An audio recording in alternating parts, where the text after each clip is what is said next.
Assalamualaikum warahmatullahi wabarakatuh. Saya Lia Kristina Darista dari SMP Negeri 17 Bandar Lampung. Saya calon guru penggerak angkatan kedua. Berikut adalah video saya tentang coaching model Pearson. Assalamualaikum warahmatullahi wabarakatuh. Waalaikumsalam warahmatullahi wabarakatuh. Gimana kabarnya Bu Nunung? Alhamdulillah baik, kuliah.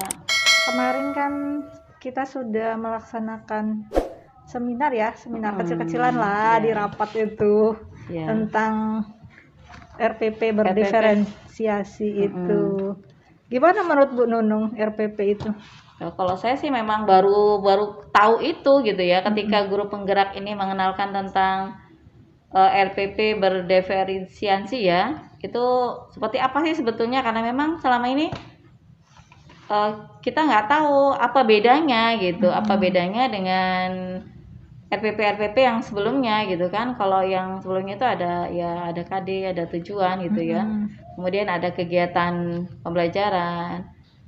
Terkait dengan kegiatan pembelajaran juga kan ada tahapan-tahapan gitu ya. Misalnya kita menggunakan metode apa gitu ya. Nah, itu yang membedakan dia berdiferensiasi itu seperti apa? Maksud saya seperti itu. Belum seberapa paham juga sih gitu. Kalau yang dari sudah Bu Nunung tangkap ya dari penjelasan saya dan Bu Tiurma, itu bagaimana menurut Bu Nunung? Ya, kalau kemarin itu kan saya sudah ya bisa saya terima sedikit gitu ya. Jadi terkait dengan RPP berdiferensiasi ini, dia ada beberapa hal gitu yang menjadi ciri khasnya. Yang pertama itu terkait dengan kesiapan siswa gitu ya. Kesiapan siswa, kemudian minat ya. Minat, dan satu lagi itu metode ya. Profil belajar. Profil belajar. Iya, profil belajar.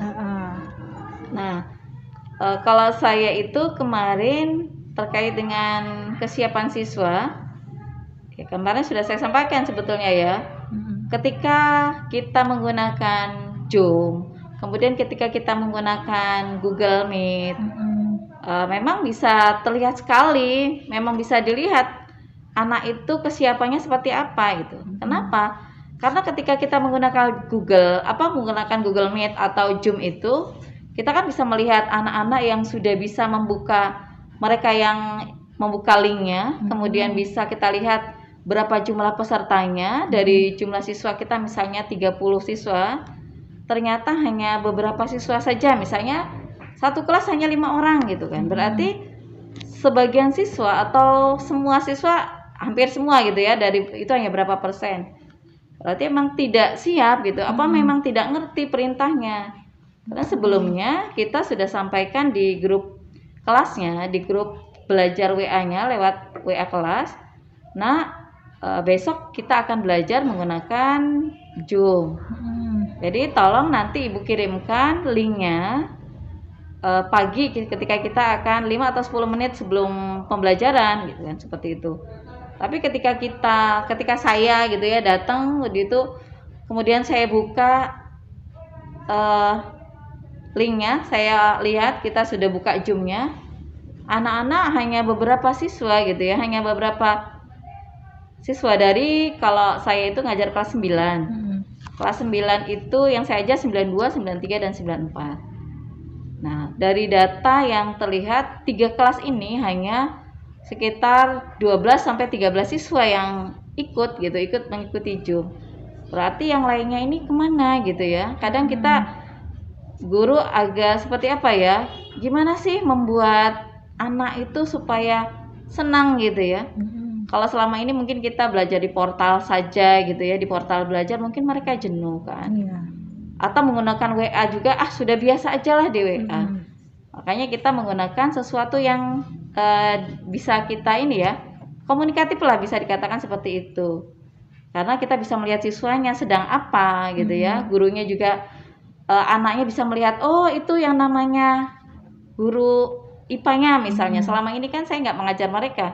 Di kelas 1, kelas 2 saya nggak ngajar. Kemudian ketemunya hanya di kelas 3. Ya. Ketika di kelas 3 kita nggak kenal sama sekali dengan mereka gitu kan. Nah, pas kita sepertinya mereka itu nggak respon gitu ya. Apa karena kita nggak pernah ngajar atau seperti apa? Saya juga agak bingung juga gitu.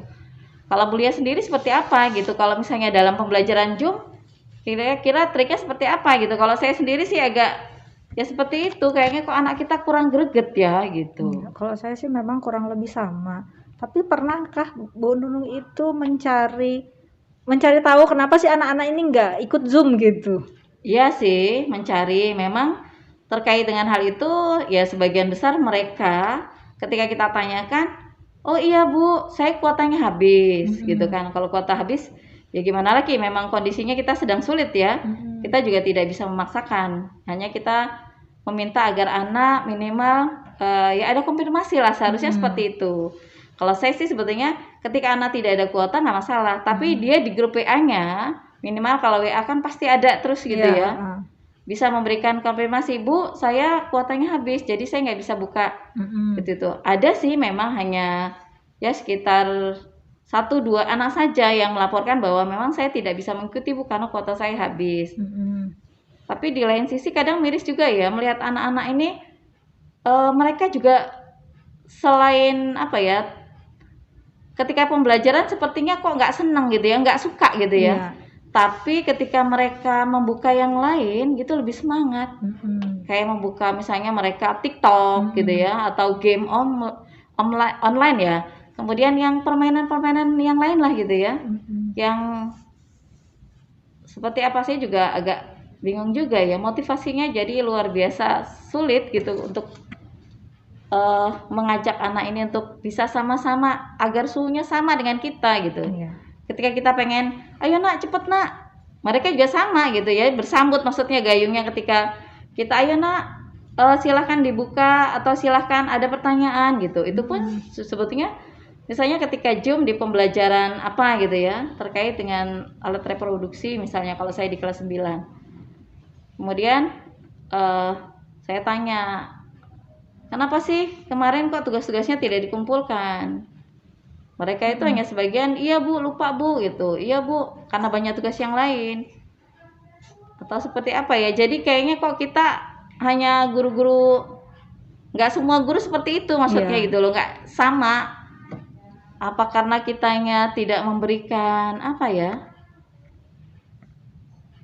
Kalau menurut Bu Nunung bisa nggak sih pembelajaran kita itu menggunakan sarana-sarana yang disukai anak, misalnya menggunakan TikTok gitu. Mungkin anak bisa lebih semangat. Kalau menurut Bu Nunung gitu ya, kira-kira bisa nggak ya pembelajaran kita itu menggunakan yang seperti itu gitu loh? Bisa pakai saja sih TikTok sebetulnya atau ya, pakai sebetulnya. Instagram atau apa gitu iya. kan, yang Boleh, ya sesuatu yang disukai anak gitu. Iya, gimana? iya. Kalau menurut boleh aja bisa sih nggak sebetulnya. gitu loh? Iya bisa juga sih, mungkin bisa gitu ya, karena saya sendiri juga jarang lah membuka TikTok, hanya sekilas, maksudnya setahu saya TikTok itu ya hanya bermain nyanyi-nyanyi gitu ya, tapi nggak tahu sih yang sebetulnya seperti apa, saya juga nggak paham karena memang nggak suka gitu ya, nggak suka mendalami tentang TikTok, walaupun zamannya anak-anak sekarang kok TikToknya itu setahu saya mereka hanya upload tentang ya sesuatu yang apa ya, joget-joget gitu aja gitu ya. Tapi pernah nggak melihat video TikTok tapi bukan hanya sekadar menari atau menyanyi aja, pernah nggak? Apa ya, kayaknya ada juga sih. Ada juga ya yang betul. bisa seperti itu ya, artinya ada kemungkinan ya kalau kita misalnya menggunakan media TikTok itu untuk pembelajaran anak-anak gitu ya. Mungkin itu sebetulnya sudah masuk ke diferensiasi produk gitu loh. Artinya ketika kita diferen itu kan berbeda ya. Jadi menampilkan sesuatu yang baru gitu ya. Yang baru berbeda. Yang jelas tuh yang penting tujuan pembelajaran kita itu sampai gitu loh. Ibaratnya kan jalan menuju Roma itu kan tidak harus selalu satu arah gitu kan, bisa banyak arah. Ada banyak jalan menuju Roma gitu kan. Kita coba buat seperti itu karena memang zamannya kan memang begini ya. Zamannya memang sudah teknologi canggih dan memang. Tapi ada juga ketika ini ya, kalau IPA kan banyak praktek nih. Di materi kelas 7 itu kan ada alat tentang terkait dengan materi pertama, objek IPA dan pengukuran. Di objek IPA itu ketika anak kita disuruh untuk mereka ini ya melakukan praktek, itu luar biasa, maksudnya mereka senang, antusias gitu ya. Misalnya saya bilang silahkan ambil air di gelas aqua, isi 1 cm atau 2 cm. Kemudian ambil kertas tisu, kemudian masukkan ke dalam gelas aqua. Kemudian kita lihat misalnya 1 menit lamanya. Kita masukkan berapa pergantiannya gitu ya, berapa tingginya. Kita akan mengamati itu gitu ya. Tingginya berapa, kemudian diberi yang satunya lagi kalau misalnya waktunya berbeda. Terus, nah itu rata-rata anak-anak semangat gitu ya.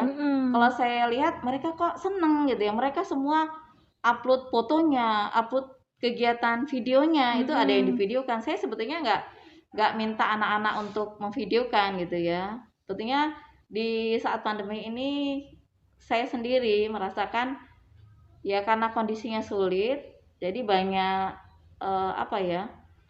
banyak memberikan rekomendasi yang sesuatu yang tidak menyulitkan untuk siswa. Misalnya ketika siswa itu hanya mengirimkan fotonya saja, nggak masalah gitu ya. Kemudian mereka hanya ada yang mengirimkan video, itu juga nggak senang sih saya juga gitu kan.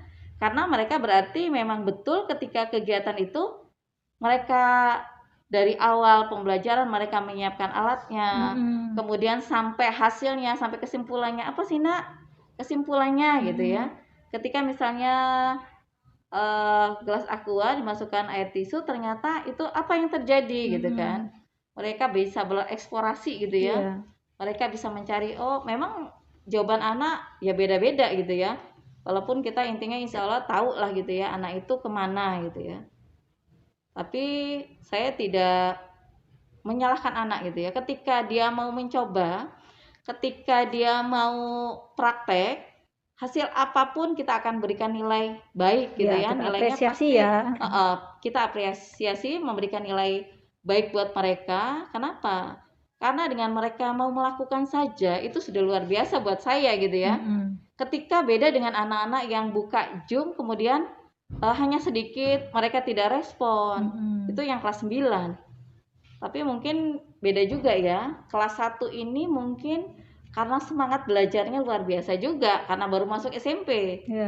Kalau di kelas 9 kita mungkin nggak tahu lah mereka berpikirnya seperti apa. Kadang memang banyak yang membuat anak-anak lebih malas ini ketika mereka kelasnya di kelas atas gitu, kelas yang paling tinggi gitu ya. Apakah mereka merasa nanti saya pasti lulus, apakah pasti saya dapat nilainya udah bagus lah gitu ya. Kita nggak tahu juga persepsi mereka seperti apa gitu ya. Kadang hanya kita sudah greget mau ngajar, mencari sesuatu yang baru, sesuatu yang bisa bervariasi buat mereka. Tapi kok mereka sepertinya ya gitu-gitu aja gitu ya. Kadang malah nggak respon gitu ya. Kadang tanyanya ya nggak jelas lah gitu ya.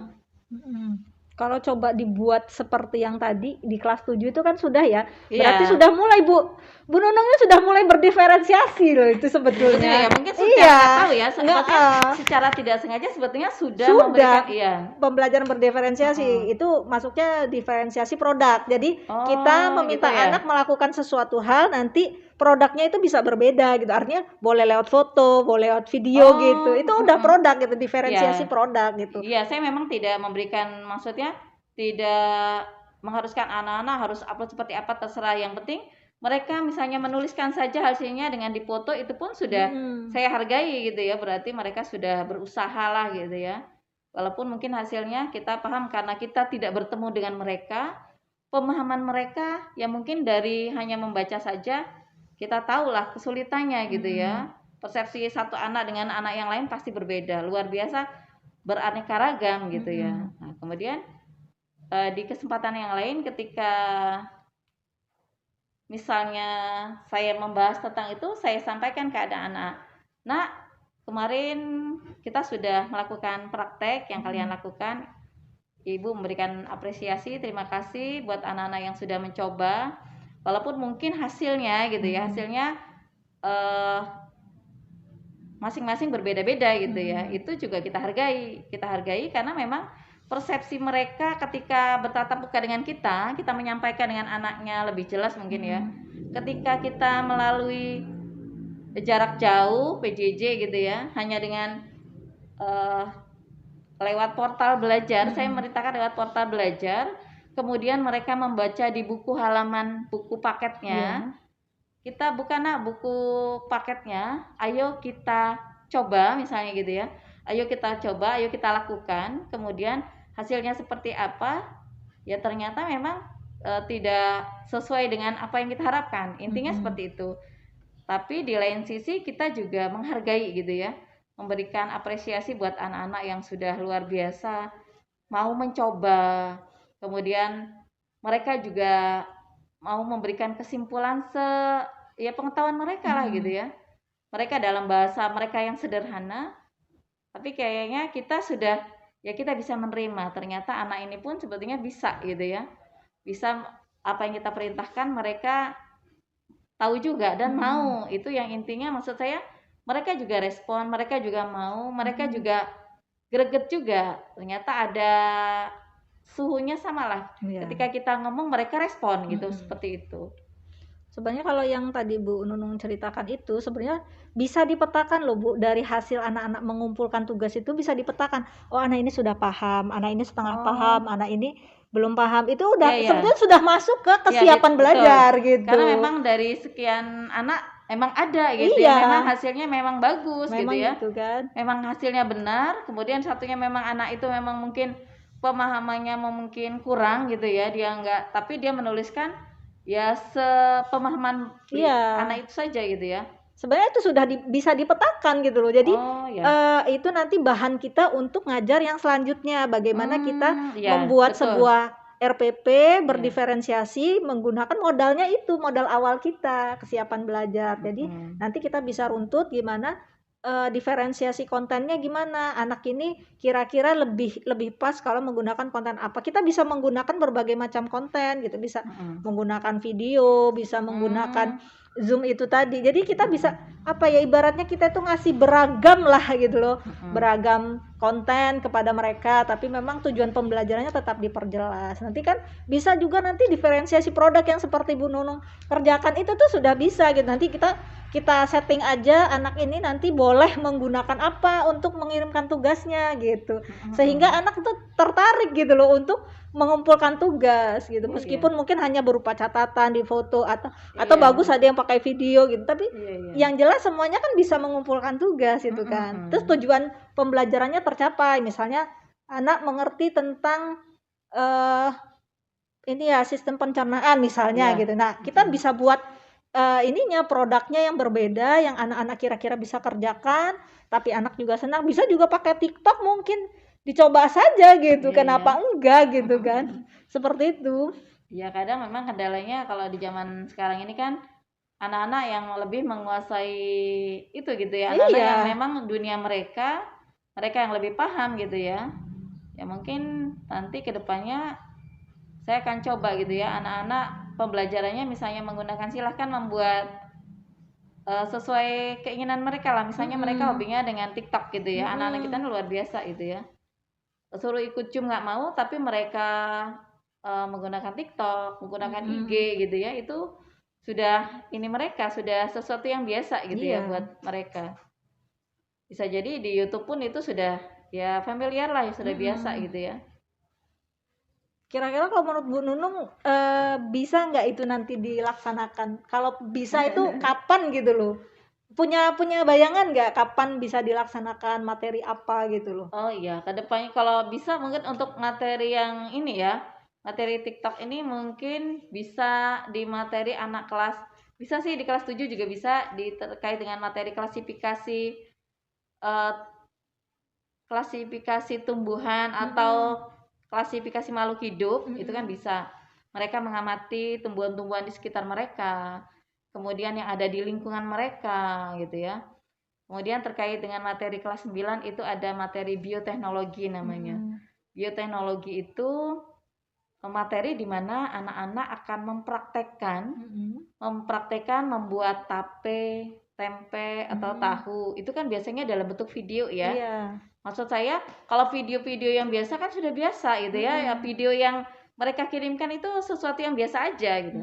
Tapi ketika mereka mungkin menggunakan TikTok, itu kan sesuatu yang memang ini ya jarang, dan ibaratnya untuk pembelajaran sepertinya mungkin masih langka gitu ya, masih jarang, nggak ada sama sekali gitu ya. Bisa jadi seperti itu. Jadi misalnya mereka merengkap membuat tape, kemudian tempe terkait dengan materi Iya, bioteknologi. itu kan berarti sudah diferensiasi konten kan? Itu kan Oh, udah hasil berbeda ya, produknya. berbeda gitu kan? Oh, itu iya. udah konten gitu kan? Jadi kita tidak hanya satu aja, tape saja atau tempe Oh, saja, iya. tapi kan bisa beragam kan? Iya. Nah itu sudah konten, diferensiasi konten. Kemudian produknya yang itu tadi gitu, bisa berupa video, bisa iya. berupa foto, bisa video TikTok, itu Iya. sudah kok diferensiasi produk gitu. Artinya sudah Iya. masuk gitu pembelajaran diferensiasi. Walaupun sih produknya sebetulnya produk yang dari bahan mentah menjadi bahan yang memang bisa dikonsumsi. Dibawa misalnya buat tape singkong, itu kan terbuat dari singkong gitu ya. Iya.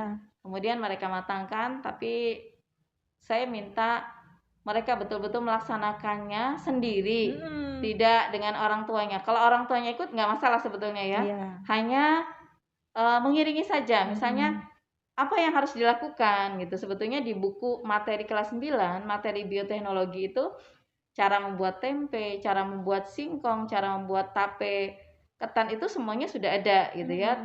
Cara membuat yogurt, kemudian keju itu ada. Ya Tapi, sebetulnya bisa, berarti kan iya. dilaksanakan kan?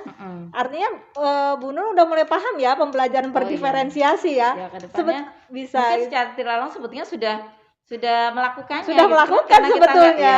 Hanya teoritisnya baru tahu. Paham, iya betul. Ya itu yang seperti kemarin saya bilang ketika kita di rapat itu, sebetulnya kita itu sudah melaksanakan, hanya saja karena kita nggak tahu kalau itu teorinya ternyata ada gitu loh. Itu seperti maksudnya itu. Kita semua guru bisa jadi sudah pernah melaksanakannya. Iya betul. Tetapi secara tidak sadar itu nggak langsung itu kita nggak pernah menuliskan dalam bentuk tulisan dalam gitu bentuk tulisan RPP. Nanti tinggal dibuat RPP-nya saja gitu. Artinya sebetulnya setiap guru itu bisa, termasuk Bu Nunung juga bisa melaksanakan itu gitu kan. Pembelajaran berdiferensiasi. Jadi itu bukan sesuatu memang saya belum pernah juga menuliskan RPP-nya gitu ya kan. Karena kemarin baru tahu dari guru penggerak itu mereka menyampaikan terkait dengan RPP terbaru gitu ya, disisipkan di situ ada tadi ya kesiapan siswa, kemudian minat. Jadi seperti itu. Oh, ternyata anak itu belajar sesuai dengan keinginan mereka, tidak kita dikte harus gini-gini gitu ya. Itu Tapi sebetulnya khawatir juga sih gitu ya, ketika saya praktek yang biasa saya lakukan gitu ya. Ini praktek terkait dengan materi hukum Archimedes misalnya ya, itu kan terkait dengan mengapung, melayang, dan tenggelam. Anak-anak bawa telur, anak-anak bawa garam, tapi itulah namanya anak-anak ya. Di usia remaja, di usia mereka ini senangnya bermain. Jadi terkadang banyak bermainnya gitu ya, sampai membuat celaka temannya gitu ya. Mereka bukan hanya memasukkan garam ke mulut, tapi ke mata gitu, sampai temannya itu ya akhirnya berbahaya juga gitu ya. Sesuatu yang tidak kita sebetulnya sudah kita sampaikan.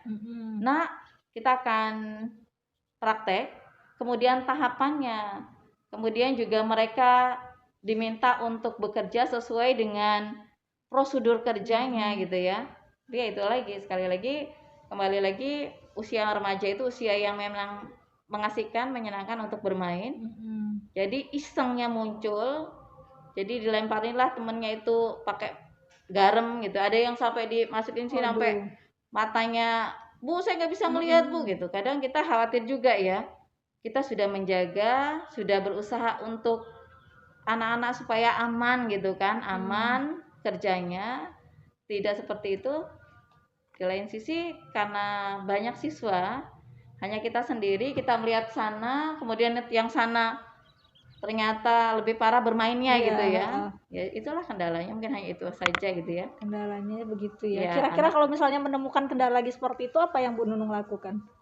Ya mungkin kita akan membuat ini ya, bagusnya memang membuat aturan maksudnya terkait dengan penilaiannya gitu ya, kesepakatan dengan anak-anak ya. Misalnya nanti jika ada teman kalian yang mengalami ketika kita sedang praktek ternyata ada yang main itu boleh, maksudnya di luar sampai batas gitu ya. Sampai misalnya matanya sampai merah banget gitu kan, kejadiannya ada yang seperti itu. Sampai matanya merah karena masuk garam banyak gitu ya. Kan temannya iseng tadi. Ya itu seperti itu boleh kita misalnya gimana? Apa kita buat kesepakatan mereka untuk mengurangi nilainya, atau misalnya ya itu tadi ya, kalau kita memberikan langsung pengurangan nilai sih sebetulnya bisa gitu ya. Tapi agar lebih mereka punya tanggung jawab kali ya, mereka sadar bahwa yang mereka lakukan itu betul-betul atas kesepakatan mereka. Mungkin mereka lebih inilah ya, lebih mematuhi. Bisa jadi seperti itu lebih sih mungkin ya. Artinya kita buat kesepakatan kelas dulu di awal ya. Terkadang kita nggak sempat seperti itu sih. Kalau di praktek itu 2 jam saja kadang masih kurang, Bu Lia. Di praktek itu kadang 2 sampai perlu 3 jam. 3 jam saja kita harus mengatur anak, kemudian membagi gitu ya. Misalnya saya membawa alatnya, kita dari lab kita bagi karena labnya kondisinya waktu itu dipakai juga untuk belajar. Jadi alatnya yang kita bawa ke kelas. Nah di kelas itu saat membagi ya banyak makan waktu juga akhirnya. Waktu yang harusnya 2 jam mereka kadang tidak bisa sampai mempresentasikan gitu ya hasil dari mereka. Jadi sampai ini saja mendapatkan hasil, tapi dalam bentuk mereka boleh mendokumentasikan dalam bentuk foto saja. Kalau misalnya dibuat sebelumnya, artinya gini kan setiap kita belajar tuh ada sesi penutup ya, ada refleksi, terus ada kemudian nanti pekan depan kita mau belajar apa nih. Nah kalau misalnya dimasukkan di sana, menurut Bu Nunung kira-kira bisa nggak ya? Bisa sih, bisa buat kesepakatan ya. Bisa. Jadi artinya memang kita sudah siapkan dulu dari awal. Jadi ketika kita masuk di pembelajaran selanjutnya, jadi kita hanya mengingatkan gitu loh, mengingatkan. Nah, kita punya kesepakatan ini gitu. Kita memang kadang ya, kita memang sudah membuat, sebelumnya kita sudah menyiapkan anak-anak untuk sudah mengingatkan mereka di pertemuan yang sebelumnya gitu ya. Tapi terkadang ya itu tadi, karena kita melihat kondisi kalau untuk praktek itu biasanya makan waktu yang panjang, akhirnya kadang kelupaan juga tidak mengingatkan mereka. Itu tadi. Nah, kita sudah punya kesepakatan ya, Nak. Kita sudah punya prosedur kerjanya, silahkan kalian baca, kalian pahami. Seperti itu saja, hanya sekilas gitu ya. Tapi anak-anak kita ini sepertinya harus memang betul-betul kita motivasi satu persatu. Maksudnya ya tahapannya sampai dari alat dan bahan nanti disiapkan, kemudian sampai selesai kondisinya sampai membersihkan alat pun gitu ya, itu kan prosedur kerja. Kalau di IPA itu sampai mereka membersihkan alatnya itu menjadi penilaian juga buat gurunya gitu ya, sampai mereka kerjanya bersih, rapi, alat-alat sudah tercuci gitu. Ya berarti bisa ya dilaksanakan di awal. Di pertemuan sebelumnya ya. Bisa. Hanya saja mungkin nanti ya itu tadi kalau sudah kejadian gitu bagaimana? Kan kita sudah punya kesepakatan kelas di awal. Kemudian ternyata kejadian anaknya begitu. Yang Bu Nunung lakukan gimana? Ya tadi ketika seperti itu kan kita sudah punya kesepakatan misalnya. Otomatis anaknya ya kita sampaikan, kan kemarin kita sudah sepakat ya Nak ya gitu ya, terkait dengan prosedur kerja, kemudian hal-hal yang perlu kalian taati. Ketika nanti ada sesuatu yang memang kalian langgar, berarti kalian harus ya konsekuen gitu ya. Konsekuen menerima apa yang sudah kita sepakati, agar tidak terjadi ini ya dengan temannya, maksudnya timpang tindih dengan temannya. Kok dia kata ibu mau dikurangi nilainya, kok enggak gitu ya. Tapi artinya kita ini ya melakukan ya mengingatkan dan melaksanakan kesepakatan kelas tadi. Betul. Oke Bu Nunung, gitu. Artinya berarti ini ya, tadi yang pertama tentang pembelajaran berdiferensiasi, sebetulnya Bu Nunung sudah paham lah ya. Sebetulnya sudah paham kali ya. Sudah paham, hanya saja mungkin nanti bisa dilaksanakan nanti ya pas ada materi apa tadi Bu Nunung mau dilaksanakan? Jadi materi bioteknologi. Nah mudah-mudahan nanti bisa berhasil. Tinggal buat nanti RPP-nya Nah, ya seperti itu itu ya. Mudah-mudahan bisa gitu ya. Mudah-mudahan kedepannya bisa kita aplikasikan di RPP. Kalau RPP yang sekarang ini kan saya belum membuat menggunakan itu yang berdiferensiasi ya. Kedepannya mungkin saya akan untuk bab berikutnya saya akan coba. Walaupun nggak tahu ya, nanti ya bisa sharing lah dengan guru-guru yang ada yang sudah menggunakan dan mengaplikasikan dalam pembelajarannya gitu ya. Iya, oke, bisa nanti kita sharing lagi ya bagaimana RPP-nya, kemudian nanti setelah dilaksanakan apa yang terjadi gitu kan. Itu bisa didiskusikan kembali. Terima kasih Bu Nunung atas obrolannya hari ini. Assalamualaikum warahmatullahi wabarakatuh.